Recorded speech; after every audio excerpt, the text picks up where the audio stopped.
Hi, my name is Schyler Church. I am a California real estate broker as well as a member of the Education Department at Accredited Real Estate Schools. We offer the course requirements to be eligible to take that state exam in California to obtain your real estate license, but also varying levels of preparation to make sure you're prepared to pass that state test. So today we're going to go through some practice questions to help you prepare. If you like this video though, make sure to give it a thumbs up, subscribe, and comment below so we keep producing new content. Also, if you do like these practice questions, make sure to check out our year access to our database of 3,600 practice questions. It's $50 right now, and I have that link below. We also have a ton of different exam prep options. However, if you haven't done the courses and you're starting out brand new, we also offer packages with the courses and exam prep at a discounted rate. So make sure to check it out below our website, but you can also contact us by giving us a call, stopping by, sending us an email. Any one of us at Accredited would be glad to assist you. So let's get to it and start with these questions. 1. A real estate broker advertises that if a buyer buys from him or a seller lists with him, then he will pay the party $50 from the fee or commission he receives from the transaction. The broker A, can do this, B, cannot do this as it is a violation of the Business and Professions Code number 10176. C, can credit the buyer's escrow account with $50, but he could not compensate the seller. D, can give a rebate of commission to the seller, but he cannot pay the $50 to the buyer. As always, let's break down the question. So we're talking about a broker who's advertising that if a buyer buys from him or a seller lists with him, then he'll pay either of the parties $50 from the fee or commission he receives from the transaction. So what do we know about this? Well, for state exam purposes, what is allowed? Well, a broker is allowed to give money to either party if it is disclosed to both parties. So disclosure is key here, but they're just asking overall, not really over the specifics of it, can the broker do this? Yes, the broker can do it as long as it is disclosed, but they're not really asking about the disclosure part of it. So yes, the broker can do it. It's not a violation of the Business and Professions Code.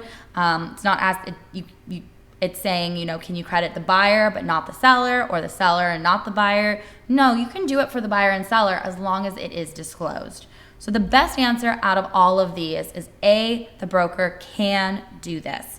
Now, in the real world, it's very, you want to make sure you consult with your broker to make sure you can do this because it can get tricky and a lot of brokers don't like you doing this. So there's a lot that can go into it. So you want to make sure that you check with your broker before doing this because it can muddy the waters and it could get you into trouble if it's not done properly.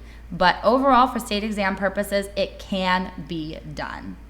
2, for tax purposes, an owner of income property may depreciate A, building, B, land, C, leasehold interests, D, all of the above. So we're talking about depreciation for tax purposes, and it's very different than depreciation for appraisal purposes. Because remember, from tax purposes, depreciation is a paperwork loss that the IRS lets us take as a tax deduction on income properties.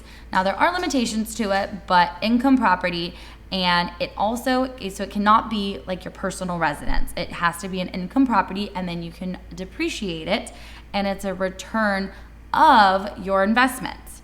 Now, what can you actually depreciate though? Remember, there's straight line depreciation that is allowed on either a 27.5 year straight line for residential or 39 year for commercial.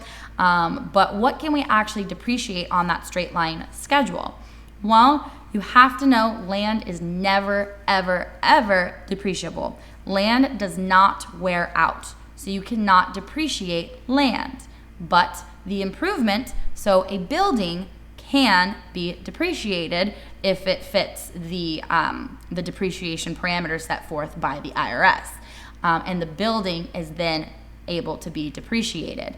Leasehold interest? Nope, that's not able to. All of the above? No. So the best answer is a building. The building can be depreciated when we're talking about from a tax perspective. The land, though, can never, ever be depreciated. Land does not wear out, whereas a building does. So that is what you need to make sure to keep in mind when thinking of depreciation. And remember of the straight line schedule of the 27.5 for residential and 39-year for a commercial property. So make sure to keep that in mind. So let's get to question number 3. 3. Which of the following can an unlicensed receptionist not do for a broker? A, call for the broker. B, schedule appointments for the broker. C, advertise for the broker. D, file paperwork for the broker. Well, we're talking about an unlicensed receptionist. So a lot of receptionists or assistants, brokerages like to have them licensed because when you do not have a license, you are limited on what you can do. And so what can you not do as an unlicensed person? Well, as the first thing that should come into mind, you cannot solicit for business on behalf of the broker. You can do introductions, but you cannot solicit for business. But that's actually not an answer option here. So what else can you not do? Well, what can you do? You can do clerical administrative work. So you can call for the broker, nothing that deals with negotiation, nothing that deals with actual important information about the transaction or a client, but trivial administrative tasks you can call out for the broker. You can schedule appointments for the broker, so schedule inspections, appointments that the broker might need to go to meet clients, clerical and administrative tasks. So you can file paperwork for the broker. These are tasks that do not require a real estate license. But what does require a real estate license? Advertising for the broker. An unlicensee cannot make an advertisement on behalf of the broker. Now, the unlicensee can place an advertisement created by the broker, but the actual unlicensed person cannot create the advertisement or advertise for the broker. They can place already created advertisements by the broker, but not actually create the advertisement. So in this question, I know it's a little vague, but advertise for the broker is not allowed by an unlicensed receptionist for a broker. Anybody without a license. 4. A person enters into a contract and agrees not to terminate the contract for a certain period of time. This is called A, an, A, option, B, novation, C, subject to, D, power of attorney. So what we're talking about here is there's a contract that somebody has entered to and it remains open for a period of time. So it's not actually terminated for that time period. What is that called? The first thing that should be coming to mind when you're talking about this, a contract remaining open, it is an option. So the person will still have the option to be able to act on that option and actually exercise that option. Whereas novation, that's just replacing something old with something new. Subject to, that's dealing with taking like a property subject to versus an assumption. Power of attorney, no, that's just deals with attorney in fact. So no, the best answer is A, option. And then let's go to the question number 5. 5. The primary purpose of the California Department of Real Estate Recovery Fund is A, for members of the general public who hold an uncollectible judgments against a licensee to collect limited damages. B, allow real estate salespeople to collect commission against their brokers. C, allow aggrieved buyers and sellers to collect an unlimited amount of damages from the Department of Real Estate. D, all of the above. So this recovery fund is like a fund of last resort for a member of the public who has obtained a final judgment against a real estate licensee and has been unable to satisfy that judgment through normal post-trial proceedings. So basically, it's the primary purpose of this DRE's recovery fund is for members of the general public who've been defrauded by a real estate licensee and or trust funds converted, for instance, and they have an uncollectible judgment against that licensee to collect those limited damages. And so to do so, they would then be able to be paid out by this recovery fund. Licensees pay into the recovery fund. That is what a portion of the license fee goes to, is this recovery fund. And if a payment is made from the recovery account, the license of the debtor of the judgment is automatically suspended until it's been repaid, plus any interest.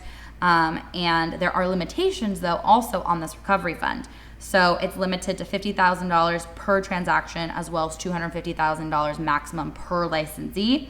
So it could be then prorated as well, because what we're talking about, if there's multiple people harmed within a transaction, it's limited to $50,000 for that transaction, and it would be usually prorated then between the parties that are harmed and hold an uncollectible judgment. Overall, though, for one licensee, the maximum amount that can be paid out is $250,000. So what are we talking about here, though? Now that we know all of this, what is the best answer? Well, let's kind of go through it. Is it for members of the general public who hold uncollectible judgments against the licensee to collect limited damages? Collect limited damages. Yep, we've talked about that. B, allow real estate salespeople to collect commission against their brokers? No. This is for people of the general public for uncollectible judgments that they have against the licensee. So no. Remember, if there's a commission dispute, that is something that would be handled in the court, and they would also not use this recovery fund as a last resort. It's for the general public. C, allow aggrieved buyers and sellers to collect an unlimited amount of damages from the Department of Real Estate. No, it's limited, as we've talked about, for numbers. So the best answer is A, for members of the general public who hold uncollectible judgments against a licensee to collect limited damages. That is the primary purpose of the DRE's recovery fund or recovery account. And so that is the primary purpose. And it was formed in 1964. Only since 1964, though, there's only been 4,000 applications for it. So not too many, but they also say, though, over 50% of all claims filed have been paid in full or in part.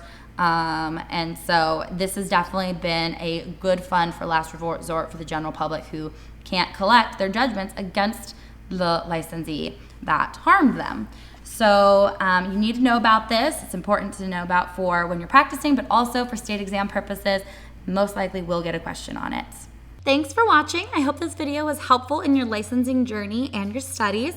If you liked it, make sure to give us a big thumbs up, as well as subscribe to our YouTube channel so we keep producing new content. But if you have any questions, or if you'd like to check us out for completing coursework to be eligible to take the state exam, or even for preparation to help you prepare for the state test, we have tons of options, and I have our website listed below. Otherwise, I'm Schyler with Accredited Real Estate Schools, and thanks for watching.